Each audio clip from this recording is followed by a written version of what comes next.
So welcome everyone to what is the Recovery of You with Ease class. I'm Michelle Edhouse and I'm super grateful for Marilyn Bradford, who is the coordinator, co-creator of the Right Recovery for You program, coming on with us today to share with us what the Recovery of You with Ease classes that she facilitates around the world um, are all about. So no further ado, I am to hand. Thank you, Michelle. Thank you. And thank you for everybody who's here. I know some people can't be on and are getting the recording, and that's awesome too. And for those of you who are here, please take advantage and ask your questions. So I seem to be like, it's very weird watching myself because I seem to be like 2 seconds off. I'm not sure what that is, but that's all right. So Recovery of You with Ease, Right Recovery for You. How did it all start? Well, I've been a psychotherapist for like a godzillion years.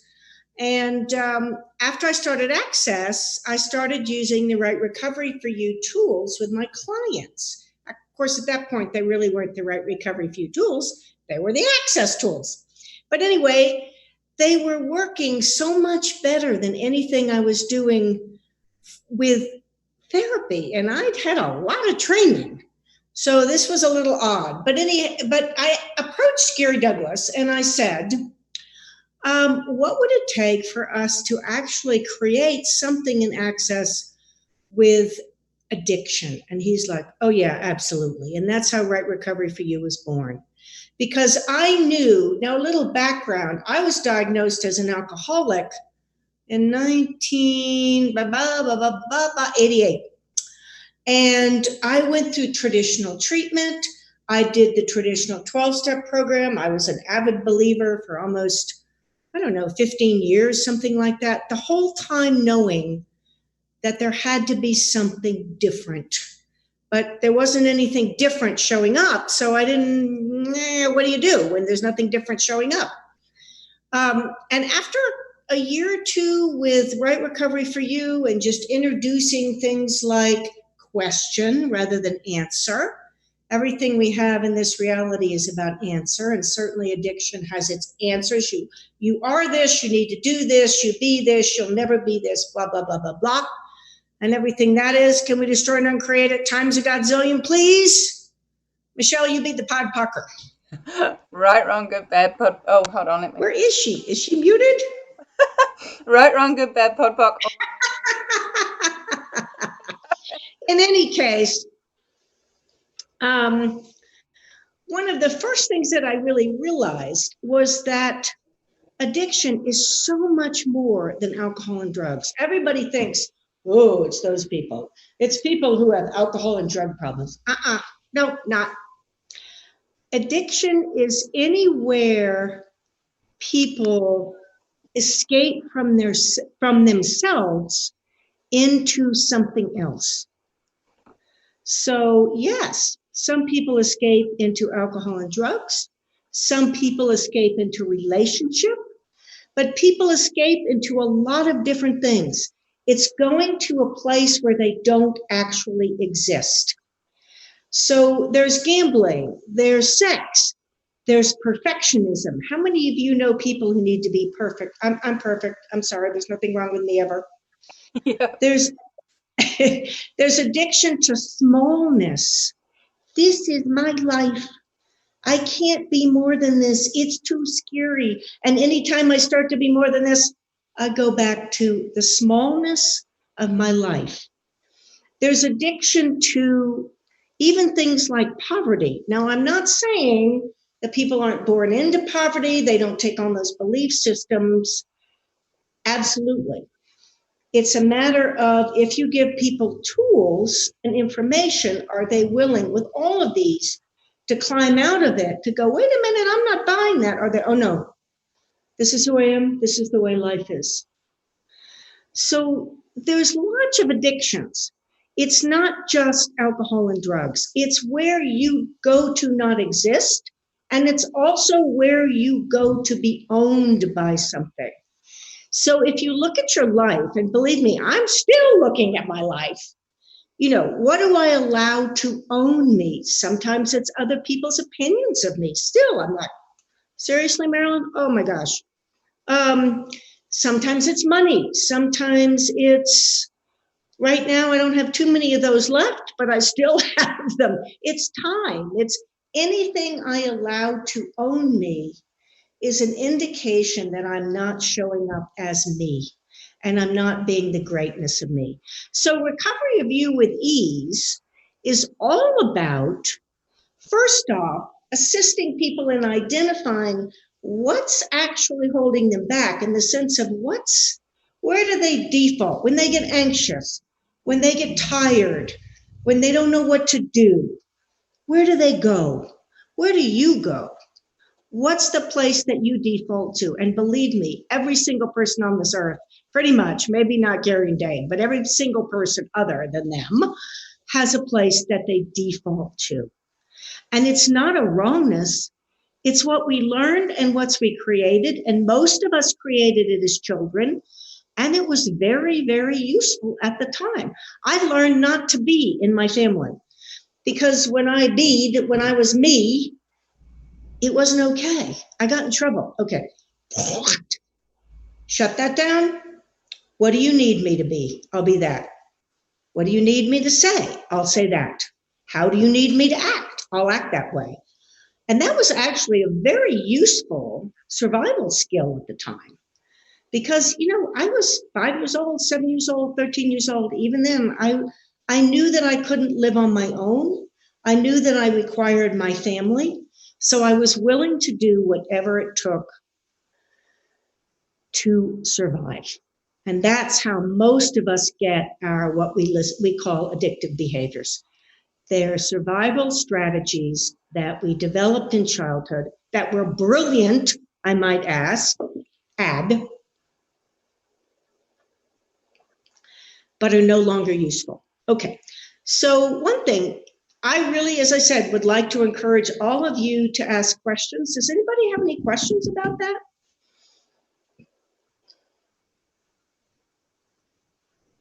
And you have to unmute yourself. Oh, yeah. Yes, Marilyn, good morning. Good morning. Yeah, the question I have around that is, it's obviously then not a one-off process. It sounds like it's an ongoing, it's kind of a forever, for lifetime process to free ourselves from addictions, right? Well, the answer to that is yes and no. And I'm glad you asked that, because it's a really interesting kind of thing. This reality in 12 steps says things like, once an alcoholic, always an alcoholic. You're cursed with that. So that you always have, if you believe that, if you buy that as true, you always have to live your life from that identity. What I would say in terms of your question is, it's an ongoing thing in the sense that we're always growing. I mean, kids are growing. It's like you could say to a 5-year-old, it's going to be ongoing for you to be growing. Sorry, I just got back last night and I'm still kind of, and they're like, yeah, but every time it's wonderful. I got bigger clothes and I can do more things. And that's what I would say about this. It's not that it's an ongoing recovery from addiction. In a way it is, but what it is an ongoing creation of more expansion in your life and more possibilities. You let go of this and it's like, awesome. Okay, now I get a sense, wow, I don't have to do that anymore. Does that make sense? It does. Well, what I would add to that, would that mean then that you might start off addicted to alcohol, and then I have a 12-step program, but then I've got to get unaddicted from the 12-step program, because that's right? It's not as complicated as you think. It's really about belief systems. I don't know if you've ever had the experience where you believed something. Maybe it's just about a person. Like, I have decided this person is really nasty and mean. And then all of a sudden they do something nice. It's like, how long does it take you to let go of the belief system that they're nasty and mean? You can really do it like that. One of the things that keeps us hooked is believing that something is true rather than challenging that. Does that make sense? Yeah. Sort of, maybe, yes, no? Yeah. It does. Yeah. I mean, and in a way, for me, leaving 12-step, even though I had known for a long time that it was extremely limiting, it was a process, but it wasn't a struggle. Does that make sense? Oh, that's not true that someone once an alcoholic or addict, always an alcoholic or addict. Okay, never mind. Oh, wait a minute. It's not true that people are wrong and they have to make amends for everything. It's not true that they're the bad guys and the wife and the husband or whatever, whomever, are the good guys. I'm like, I sort of began to look at the lies behind it. Oh, okay, never mind. The same way I began to look at, well, Susie's done these really nice things. She's not such a jerk. How does that make sense to you? It does. It does make sense. Thank you. Yeah, Cool. They're all things that helped us in the time, and now Yes. we've moved on and need to kind of let Yes, go. they're all things that helped us in the time. And I never say to someone, there are two things I never say. One is don't stop going to 12-step if it's working for you. Just ask questions. And the other is if someone comes in and says, you know, I've tried 12-step, it doesn't work for me, I don't know what to do. How do I stop? I never say you need to stop. Because sometimes people need that to for a little while they can get their feet on the ground. So I'll give you an example of why I never say stop. So someone came to me and said, you know, I'm drinking 2 bottles of wine a day. I'm an alcoholic. I need to stop. And I'm like, okay, so let's take the definition away. Let's not say you're an alcoholic. Let's say you're drinking 2 bottles of wine a day. So what's right about it? You're not getting. And they're like, nothing. It's horrible. It's bad, wrong, terrible, crazy. I'm like, no, it's serving some useful purpose for you. Let's see what that is. So what does drinking wine do for you? And she's like, well, it's the only time I get to be by myself. I go outside on the patio and everyone knows not to disturb me. Okay, what else? Well, it helps me deal with my husband, which is my marriage is not going well, and it helps me deal with my foster kids because I don't know what to do with them. Okay, what else? Well, it's the only way I know how to relax, and I don't think people are safe, and I can't trust people. She was very abused as a child. So alcohol is the one thing I can use. So we went on, and there were like 8 things. And I said, so with all of that in place, and without having any other tools, how could you possibly stop? You'd go crazy. Let's just leave that alone for a while and look at what else we can put in place to manage some of these things in your life. The difficulty in your marriage, the difficulty with your kids, the abuse issues. Because believe me, people who do any form of addiction have some form of abuse issues. And I don't mean that they were hit or sexually abused or anything like that. A lot of times it's more or less abusiveness to being. So what does that mean? So that means you're a guy and you want to play the violin and your dad's like, no, you have to play football. Or you're a woman and you want to be a scientist. Now, I'm an old timer, so, you know, some of this may not be valid anymore, but I certainly know when I was growing up, women couldn't be doctors or scientists without a whole lot of struggle on their part. That's a kind of an abuse to being. Anywhere you've got someone telling you you can't be or do that, when it's really just an expression of who you be, that's essentially abuse and abuse of being. And I'm not trying to label it so that we go, oh, I was abused. It's much more to bring up the awareness that, wow, you know, I didn't really get supported in the way I would like to have been. Doesn't mean your parents were wrong. Most parents truly do the best they can do with the knowledge and the skills they have. But they have these very rigid, limiting belief systems, and they think it's the right way to be, and they think it's the truth, and we all do that. We have our truths, and they do their best to instill that into their kids. But it doesn't necessarily honor who the person actually is. Does that make sense? It's very much so. So it's rather than a big one-off trauma which can make someone addicted to something, it's like lots of little, Yes. you might call traumas, or just little events which they don't seem dramatic. You might not even notice it, but it's still pushing the being of the person away. That's brilliant. Thank you. Yes, you might not even notice it. It's little, and it's still pushing the being away. And then we get to the space where we don't even seem to exist. And what do I do with that energy? What do I do with that? Because it brings on, generally speaking, a kind of a nothingness, an existential crisis, a depression, all right, well, maybe I'll try to fit in because nobody seems to see who I am or care about who I am. And once again, I don't mean that as one dramatic thing, as you pointed out. It can be a whole series of very small and tiny things that weren't even meant to be malicious. And Recovery of You with Ease is all about helping people first identify that, and without going to victim or a whole lot of blame, going, okay, that was that. Now, who am I, and who would I really like to be, and what would it take for me to discover that and create that? And move beyond everything I bought as a kid that I've still brought with me into my adult being. Cool. So we've got a couple of questions in the chat as well.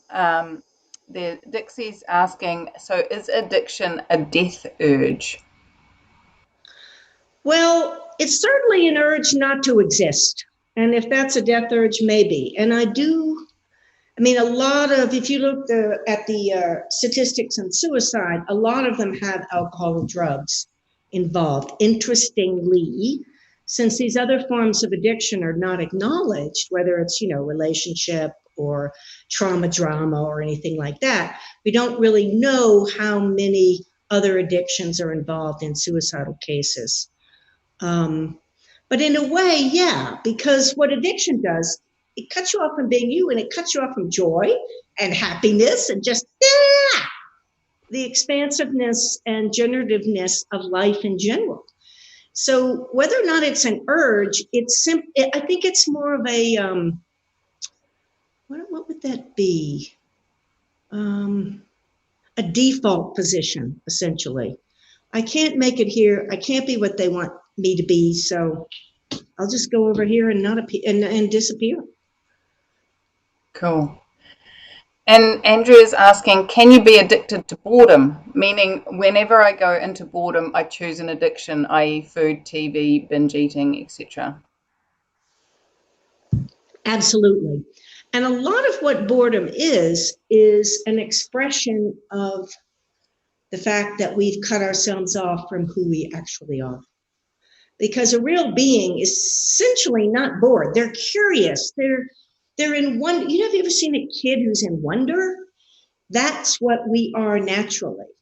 But when we've cut off all these parts, we create a kind of a vacuum, and then we're like, all right, I don't really have anything to do. I'm not really interested in anything.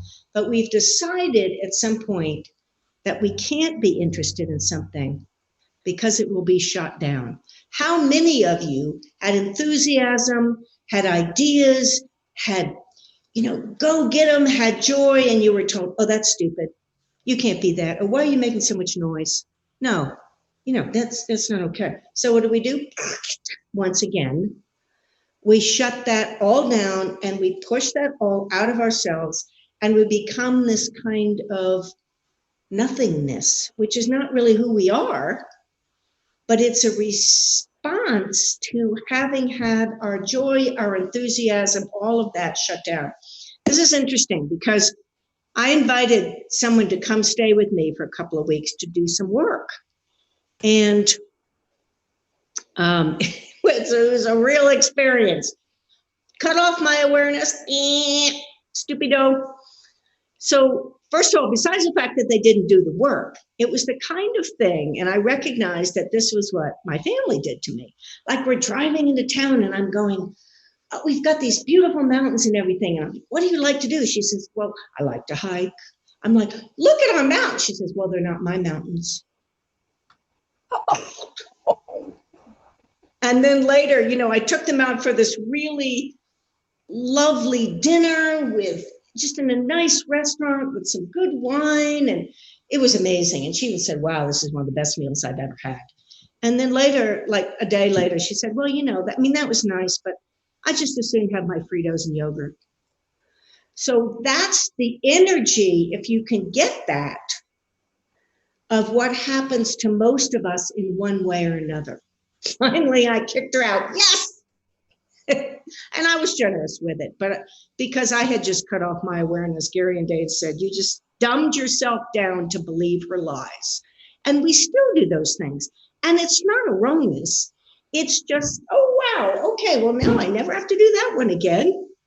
And you come back to you and you come back to a sense of joy. If you're not having a sense of joy and happiness, then there's probably some form of addiction going on and or abuse going on, like that was. That was incredibly abusive. She was polite and all that, but every time I would be enthusiastic and try to give, how many of you as kids tried to give to your family, to everybody else, and it wasn't accepted? It was actually rejected. And that's another way that we get our being cut off, and we just kind of go, oh, it's not worth even trying, which is a lot of what creates boredom, that nothingness.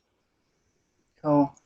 And John's question sort of leads on from that in a way. He says, Gary and Dane seem to denigrate emotions and feelings, yet they add vitality to life. I bought into that and default to the analytical mind, which is an addiction. That really screws living. Can you comment on that? Yes, the mind is an addiction, absolutely. Anytime you're going to linearity, you're going to figuring it out, that's an addiction. Because the mind can only show us what the past has been. It can't actually create. The mind is not creative. What's creative is beyond the mind when you're doing this kind of extrapolation thing. So the whole feelings thing, it's, okay, this can get a little tricky. But if you're in feeling, you can't actually be aware. And that's where true joy and happiness comes in. So let me see if I can think of an example. Okay, so suppose someone's mother is really mean to their kid, and you hear about it and you care about the kid, and you're going, wow, that's, you have all this kind of anger and upset, and that's so mean, and how could they do it? That's one way of being with it, but it's rather limiting. If instead you go, okay, what can I be aware of here? Because the feeling, when you're in the feeling, what you want to do is to make them wrong, to tell them to shut up, don't do that, I'm taking your kid away. Okay, so, but if you're in the awareness of it, and this is just one example, not necessarily true of everyone, that woman doesn't have any tools. She was abused as a child. She doesn't actually mean to be abusive, but she doesn't know what else to do. Okay, so what can I be and do here to change this? If you're in the feeling state, you can't actually do anything to change it because you're just going to make her wrong, and that's just going to make her more like that. If you can ask a question, and questions only come from awareness, they do not come from feelings. If you know the couple, obviously, or the mom and the kid, you can intervene and say, hey, what's going on? I did notice that's really seemed to hurt Johnny. And usually, not always, but usually, that parent will start telling you things. And then, well, so can I give you some suggestions, some other possibilities? So feelings and emotions,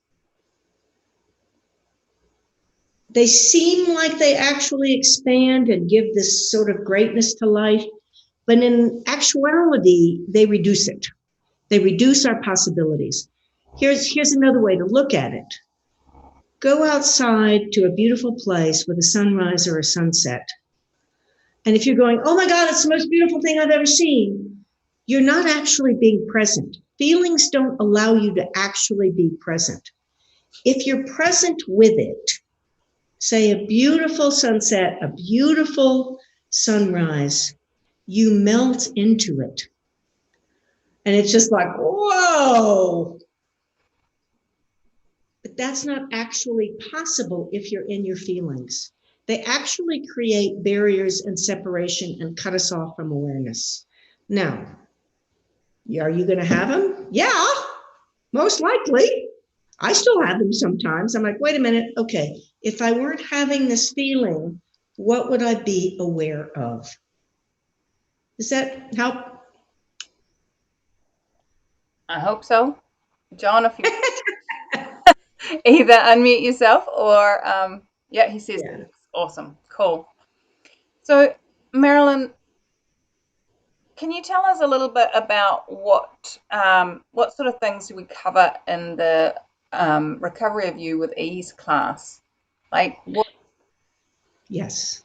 Yeah, well, a lot of what we're talking about is helping people to see where they are, what identities and belief systems they've bought as them that may not be true. Now, that doesn't mean, I used to say to someone, well, you're a Catholic or you're Jewish or this or that. It doesn't mean that because you were brought up that way and you bought into that it doesn't work for you. But every single belief system, identity, requires us to actually examine it and see if it's true for us.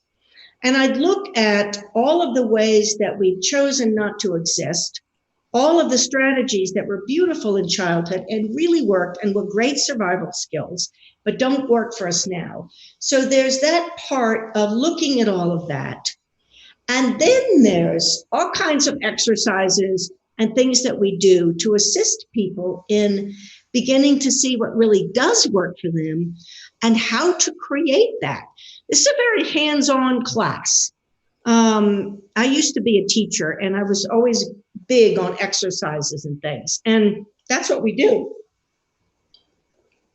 I mean, we do talking like we're doing here, but we also do things that allow people to get awarenesses of where they're operating from, what they would like to change, and then how to change it. So my target of these classes is that people will have a sense at the end of much more the greatness of them and not have to worry about the past. It's not about making it wrong. It's just like, oh, okay, I bought that. I couldn't walk a mile. Now I'm sprinting a marathon. So that's the energy of it, essentially. It's a class about discovery of you. It's a class about reclaiming the amazingness of you. It's a class about getting out of judgment and getting out of the idea that to acknowledge how amazing you are is a bad thing, selfish thing. You should never do that. Tall poppy, arrogant, forget all of that. How much can you contribute to the world if you're this big? Like Zippo Zero. How much can you contribute and how much more fun can you have in your life if you're like this? We've gotten a lot of really crazy messages to be so much less than we are.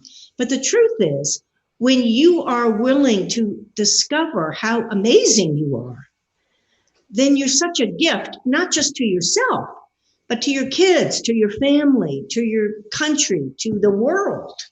And that's what Recovery of You with Ease is about. And the ease is in there for a reason. It's not struggle, folks.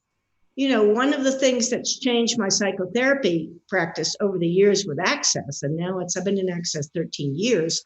I don't do much regular therapy anymore because it's really about a better adjustment to this reality rather than about reclaiming the greatness, although I do a bit of covert consciousness there. But therapy was always a struggle for people. I have to confront this. I have to work it out. No, you just have to be able to identify it. And if there's still things coming up, we'll look at them. and see what we can do about it. And the other thing is, this is never a recovery review with ease is never about you pushing you beyond anything you're comfortable with. Some people want to go this far. Some people want to go this far. Some people want to go this far. And it's all fine with me, because I would like to invite you to a class that doesn't have judgment in it.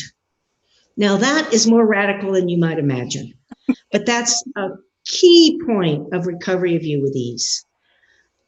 All judgment is arbitrary. All judgment is just a way to limit you. Now, people are like, well, what about Hitler or something? Well, if you don't, once again, if you don't judge, if you're just aware and you ask a question like, did this create greater or lesser? Okay, it created a lot lesser. Okay, so what can we be and do to change this without that charge? I mean, I'd love for you to imagine a life without judgment, not just from other people, but without the self-judgment. And that's something that we really address in Recovery of You with Ease, because one of the things that I discovered about year 1.5 or 2 of Right Recovery for You was that there are primary and secondary addictions. Secondary addictions are things like alcohol, drugs, smoking, overeating, gambling, trauma, drama, control. That's a big one, control. But the primary addiction is to the judgment of self and the wrongness of us. And with that in place, if you really believe you're wrong, and so many of us, when I was talking about earlier with this sort of denial of being, you can't be that, you can't think that, that's not right. So many of us go to, oh, I must be wrong. And we go to that for other reasons. If mom is sick, if dad is angry, oh, what did I do? Because kids are egocentric. They have to be in the beginning or they never get fed. But we carry that sense of wrongness with it, and then it gets reinforced. And it becomes so painful that that's a huge thing that influences us to go into any sort of addictive behavior. So a lot of what the Recovery of You with Ease classes are about is getting out of that self-judgment. So there can be a sense of peace and space and real choice. Because as long as there's self-judgment, you can't actually be in choice. You can't actually have a sense of who or what you'd like to be because it's so tainted with the judgment. So that's another really big thing of it. I really like that. As long as there is self-judgment, you cannot be in choice. That, No. wow. Yeah. Very, very cool. So what sort, like, how long are the classes that you do? And are you the only one that does them around the world? And at this point, I'm the only one who does them around the world. However, at this last facilitators that I just got back to last night, we've just introduced Right Recovery for You into the hub, and we're going to have Right Recovery for You facilitators. They'll be doing intros, but not just intros, once again, on alcohol and drugs. They'll be doing them on things like, Gary said, you have to do one on recovering from family. They'll be doing things on, like Michelle and I did a Zoom called Screen Got You Hooked, which was amazing. They'll be doing, so that would be one of the topics, people who are addicted to the whole IT, computer, their phone, their game kind of thing. So they'll be on a variety of different topics. And I'm just so thrilled about this. And we had a huge response at the facilitators. We had one lunch where we had tables and people could sign up. So my class is right now. So I'm coming to New Zealand and I'm very thrilled about that. And I think we have 3 or 4 intros, Michelle. I know you all have been creating and I've been, whatever, I'll be there. Well, the exciting thing is that Marilyn is doing a workshop at the National Addiction Conference in Auckland to start with. Yes. In Auckland. And then she'll be travelling down to Hastings and then on to Wellington and then back up to Hamilton. And the Hamilton one will be live streamed as well. So that's exciting. Yeah. And then following that Hamilton Intro is the 2-day class. Right. Hamilton Intro's on a Friday evening, and then the 2-day class is Saturday and Sunday, where we really go into all of these things in depth, and I'm very excited about it. And the intros will be 2 hours plus, kind of depending on where people are. It sounds crazy, but one of the things I found is that the whole recovery for you, addiction recovery of you, with these kind of fries people. So if people are just like lying, I once had a class where literally everybody was lying on the floor. Then I won't be able to go on too much longer.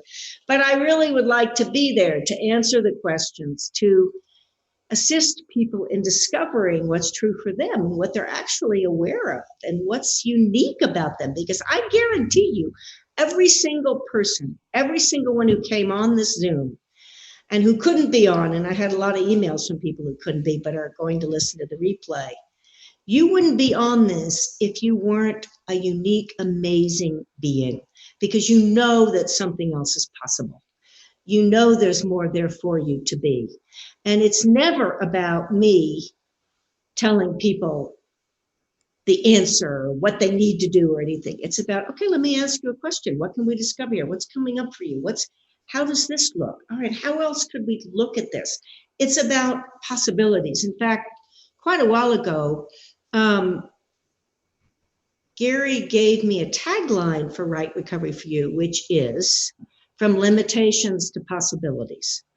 And that's really, I mean, sometimes people don't get that, but that's really what it's about. Cool.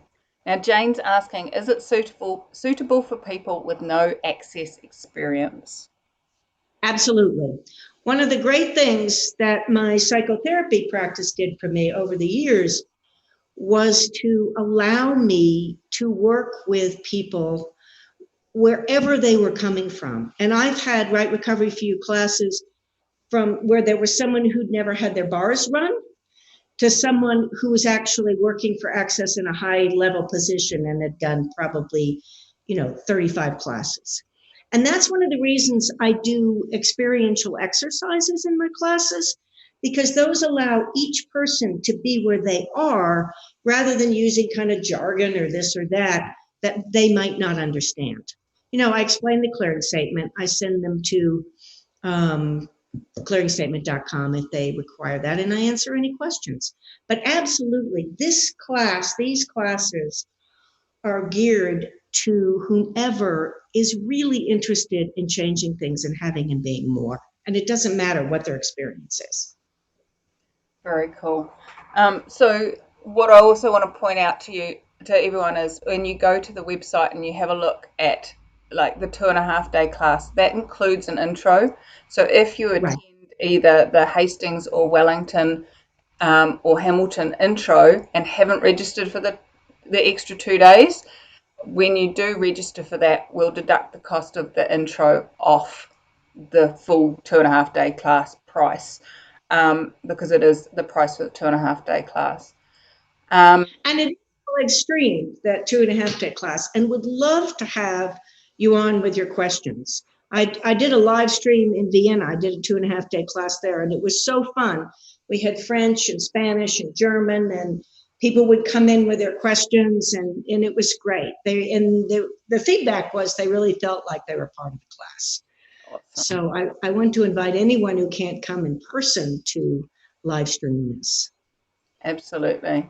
So Yile's asking, what are the requirements to be a Right Recovery for You facilitator? I'll go over them very quickly because I don't want to bore people or anything. One is to be a CF. 2 is to have read my book. 3 is to attend a 2.5-day class, which this is. And we had some people facilitators who are very interested in that. 3 is to write a personal account of your experiences with addiction, this reality, other realities. And all I mean by that is it can go beyond alcohol and drugs. You can say, I've been addicted to being small or people pleasing my whole life. And I'd really like to change that and assist other people. Why would you like to be a Right Recovery for You facilitator? So it seems to me, oh yeah, one big thing. We're having a 6-part Zoom starting in January, which will be the Right Recovery for You Facilitator Zoom. So you have to take that. But I'm doing things as Zooms so that people don't have to travel, because I know that's a huge expense. And I'd love to have more people out there, adding their uniqueness to Recovery of You with Ease classes. Fantastic. Yay. I'm so excited. So does anyone else have any more questions for Marilyn?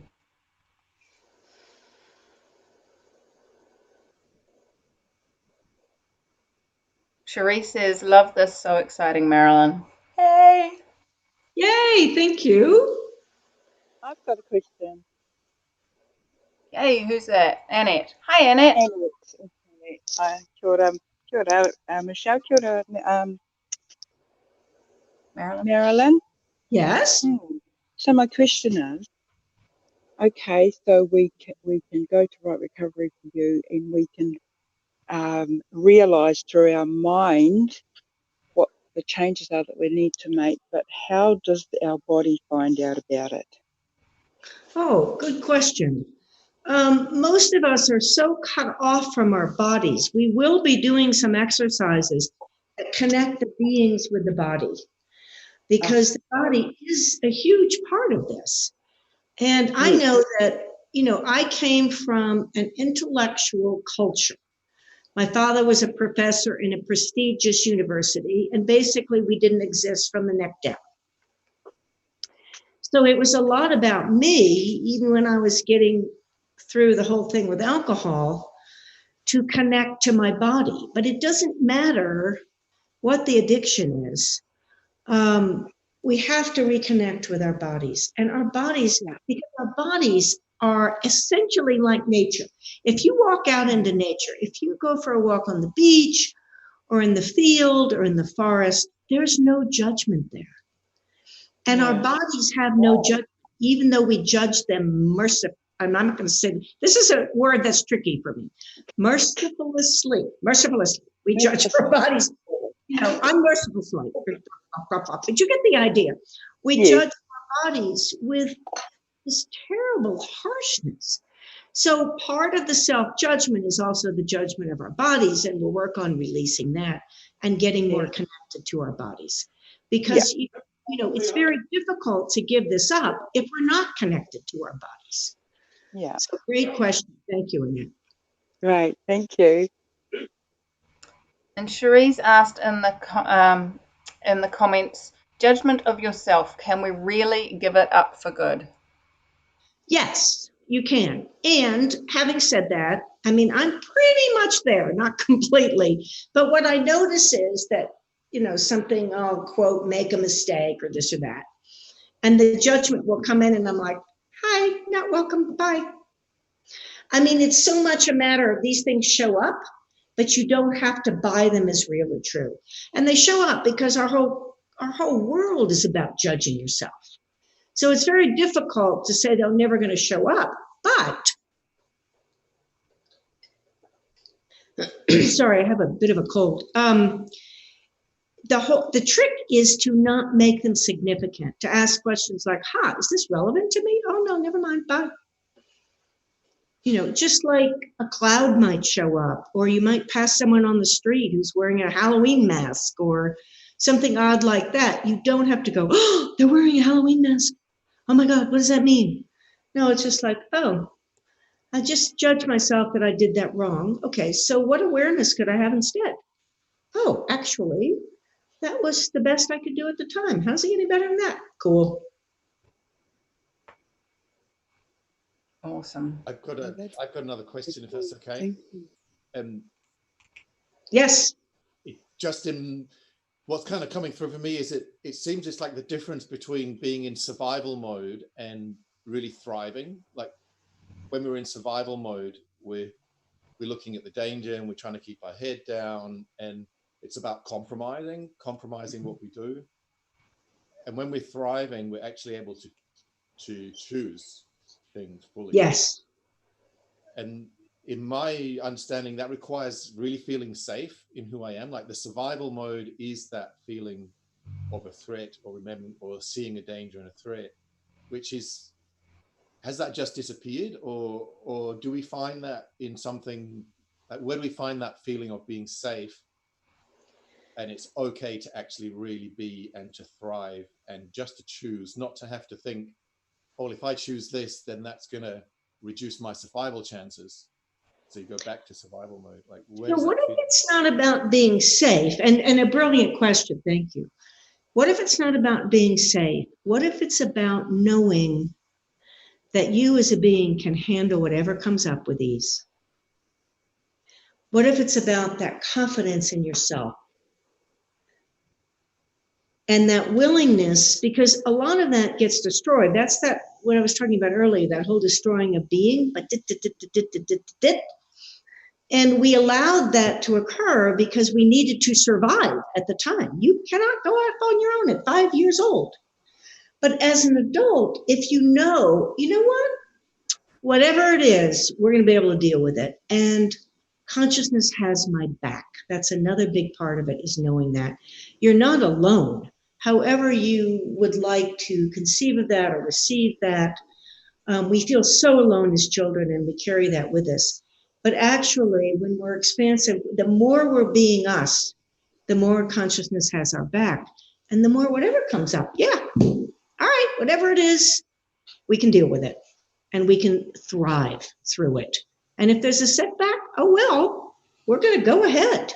So it's that energy of really acknowledging to ourselves the amazingness of us. And I get that's difficult sometimes, and really difficult for people when they're first starting on this journey. And I address that in these classes. What does it take for you to move beyond the desire for safety, which is based on others and everything can be against you and hurt you, to knowing that you can handle whatever's coming up, and that you can call on the universe, on beings, on other people, that you're not alone. That's what communion is. You're not alone. But I know that most of us start this feeling very alone. Does that help at all? Yeah, it does. Thank you. Yeah. So, Marion, can I ask? Hi, it's Jenny from the UK. I tend to find I get stuck with not even getting started on things. I'm very hard on myself. I recognise that. And I seem to create difficulties to not go anywhere or execute anything or do anything. Is that kind of something I impose on myself? What is that? Well, how much is that a survival skill? How much freedom did you have to actually start things and do things and create? No, exactly. So you learned it's not a good idea to do that. I'm going to get into trouble. So I will just not ever start anything. And if I try, because what I see is this being of you, this amazing being coming out. And then this, don't do that, you'll get in trouble. Yeah. So everything that is, would you destroy and uncreate at times? Yes, please. Thank you. And some of it is just asking yourself that question, how old am I being? Yeah. Yeah. Oh, I'm being 4. So when you do that to yourself, how old are you being? 4's come up. Year 4. And what happened at 4? I think it was a bit younger than that. I can remember being feeling quite isolated, standing in a garden somewhere, and just, my mum wasn't well at the time. And I can remember just standing in the garden. It was always very pleasant surroundings, but I just felt very alone. And, you had to be responsible for my sister, because I felt responsible for my sister because my mum was in bed and we had people looking after us. And so I couldn't really see much of her. We were only allowed to see my mum a very short time. So there was no bonding there, really. So a 4-year-old. There was always that responsibility. It was on me to do that. Wow. That's A 4-year-old who has to be responsible rather than being a child. A 4-year-old who has no connection or their mother. No wonder you felt isolated. I mean, that's a very normal response. I can't be me. I can't have the expansion. Okay, I've just got to figure out. And how does a 4-year-old figure out how to be responsible? So everything. So being good was the other thing. Yes. You know, we're always asked by the end of it. We had people looking after us. There was no, in that respect, not deprived and horrible surroundings any way, shape or form. But it was sort of, so have you been good? It was always good. And I didn't know what the fuck good was. I mean, what is good? What is good? Yeah. So do you get that there was a huge deprivation there? Okay. A deprivation, and I'm not saying anybody did it on purpose, obviously, if your mother's ill or anything, but a deprivation of the support for you being you and not having to take care of anyone else. A 4-year-old should not have to take care or be aware or be good or anything. They should just be, run around, catch butterflies, do crazy, stupid things. So everything that hasn't allowed you to acknowledge that was not what do I want to say? Because the word abusive is a funny word, because then people go into victim, and I don't have any intention of people going into that. But that was abusive to your being, even if unintentional. Would you destroy and uncreate that times of Godzilla? Yes, thank you. Yeah. Right, good, bad, pop, puddle, and shorts, boys and beyonds. So would you be willing to allow that 4-year-old to have fun and be doing silly, stupid things? Yes, please. Whatever it is, playing in the bathtub. I used to do that, or running around outside, or getting clay, or making a mess, or anything. Yeah. Thank you. Yeah, you're so welcome, and I totally get it. I really do.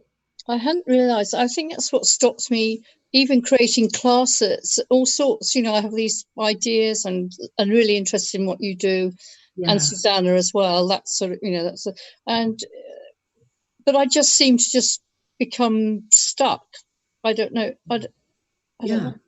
Well, if you've got to hold it together and judge whether or not you're being good or not, and whether or not you're being responsible, how can you go out and create? Oh, thank you for that. Everything that is, would you destroy and uncreate at times of God's Thank you so much. Oh. And thank you, because obviously this is not just you that's experienced some of this. You're really helping people by bringing this up, because that's the kind of thing that stops us, So thank you. It seems such a, when you're hearing about addiction, as you're saying, using the alcohol, all those things that you suggested. And that all the time I was going, so what is this? When you were saying all this, about poverty, money, and you keep yourself into things. So I just destroy anything that I've had. I've just dissipated, just got rid of. Yeah. Which puts myself under this pressure of I've now, because this is buying the age now, but obviously a lot older now, grandchildren, all the rest of it. But I've now put myself I feel under a lot of pressure to actually achieve, to keep myself going, when I needn't have done that because there was no reason. But I just destroyed whatever it is that keeps your quality of survival. Does that make sense? Would that have been part of this? Absolutely. Makes total sense. So having awarenesses you've had, now what would you like to choose?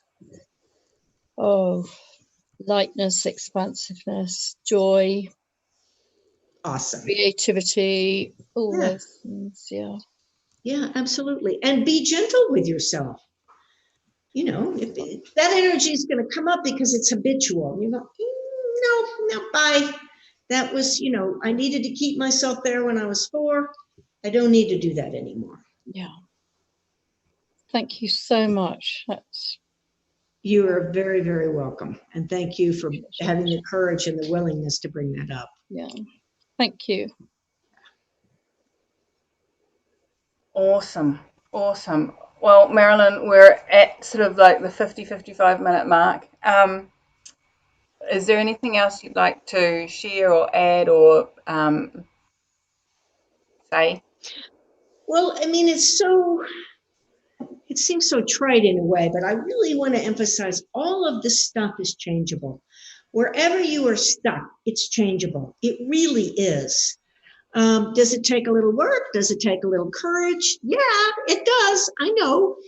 But what is the gift of you really being you, and you having you, and you just, you know, being that for yourself and the world and all the people in your life. And I would just like to invite you to that. Whatever it takes for you to let go of the limitations, from limitations to possibilities, and to be you. And if the class is expansive for you to join, I'd love to have you join in person or online. I think it's going to be really a fun, amazing classes. Awesome. I know it is. Marilyn, I would like to thank you very, very much. The way how you speak about it and how you explain it, for example, secondary addiction and primary addiction, the self-judgment, that is wonderful. And the title, Recovery of You with Ease, because it is addiction all over. It's just wonderful. Thank you so much. I am very grateful. It's nice to see you too. I haven't seen you in a while. I thank you for that. Yes. Awesome. Cherie's saying, thank you. Such a beautiful invitation. Thank you, Marilyn. Very exciting. Thank you very much.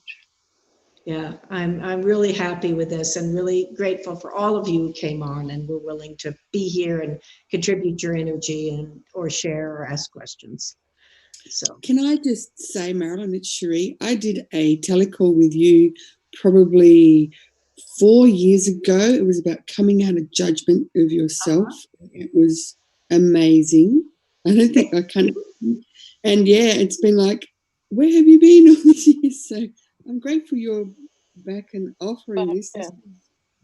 me too, and thank you. Yes, and this is the way sometimes life is. I had this sort of 2.5, 3 hiatus when my mother got really sick and I had to take over all her businesses and everything like that. And I also was aware that Right Recovery for You needed to change in some ways, which it's done and is doing and is being, you know, and that was a big part of it too. So sometimes our lives are like that.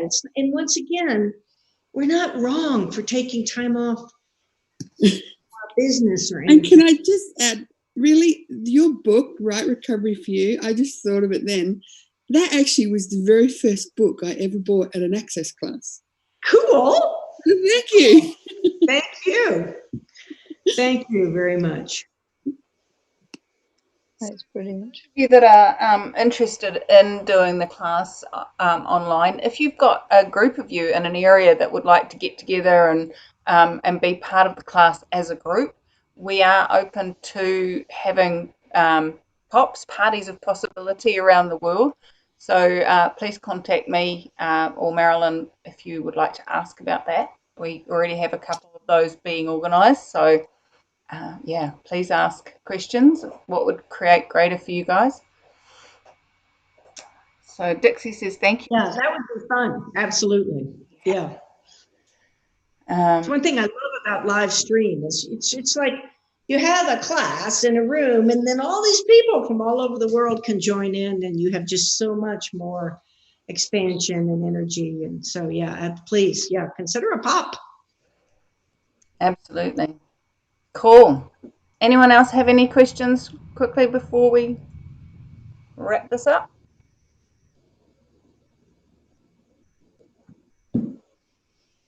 I want to thank you, Michelle, really for hosting this, getting it together. Amazing. I am like the most non-technical person in the world. And Michelle is like, don't worry, I can do it. I can manage it. And it's just another variation of there really are people out there to assist you. You have a talent over here. They have a talent over there. Together you can create magic. And that's what I find, whatever I'm doing. Thank you, Marilyn. And I'd like to thank Chrissy Shirley for being the inspiration to, she invited you to New Zealand and got this whole ball rolling again. So I'm so super, super grateful for Chrissy being willing to choose that and invite you. And thank you, Chrissy, very much. Possible now for getting these tools out into the world. And, you know, this class isn't just for people who are looking to change themselves, but it's also for people who are looking for the tools to add to their business if they, you know, as you were, if you already have a business where you are supporting people, working with people, creating a greater possibility, then you can come along to this class and learn the tools to add to your business as well. So what else is possible out there, guys? What else can we choose? Yeah, and thanks. I just want to say one last thing. Thank you so much, Michelle, because that's something I meant to address, is that, if you have someone in your life, an employee, an employer, kids, family member, spouse, that is obviously in an addictive behavior, one of the things that we can certainly, and we'll talk about, is what can you be and do to be in allowance of you, to create whatever you desire, even in the presence of all of that. Because you can't fix them or save them, but you can be a space that creates for both of you, if they're willing to choose it, and definitely if you choose it. So we'll also talk about that. Cool. So lots of thank yous coming in, and I will get the recording of this sent out to you all really soon. And if you know anyone that may be interested, please, there'll be a link in the email with the recordings so that you can share that out to them, and they can also receive the recordings. So yes, please do share it if you can, because I would like everyone to know that this is a possibility, whether it's just putting a little pin in their universe or whether they're ready for expansion and change. It doesn't matter. We like to sow the seeds of all of this. So I would really appreciate it if you all would share this. Awesome. All right, guys. Thank you all so much. And Marilyn, thank you. I'm so looking forward to having you here in New Zealand. And thank you. Thank you. Merci.